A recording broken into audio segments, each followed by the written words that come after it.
Possiamo dare un grande contributo anche perché poi noi siamo per una crescita sostenibile, quindi compatibile con le esigenze di tutela dell'ambiente. Un tour in Veneto con 2 tappe a Mestre e Padova per parlare non solo di imprese, transizione 4.0, ma anche per sottolineare il contributo del Movimento 5 Stelle alla candidatura di Giovanni Manido alle regionali per il centro-sinistra di Campolargo.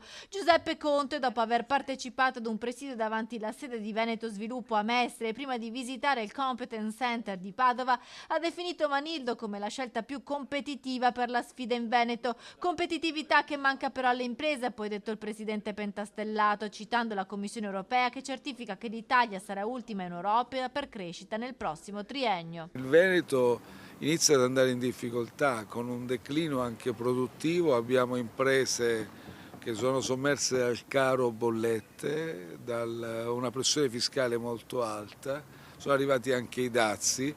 In questa legge di bilancio, che è la quarta fatta da questo governo, non c'è uno straccio di piano industriale, addirittura non c'è nulla per le piccole e medie imprese. Ecco perché siamo qui anche per lanciare un grido d'allarme.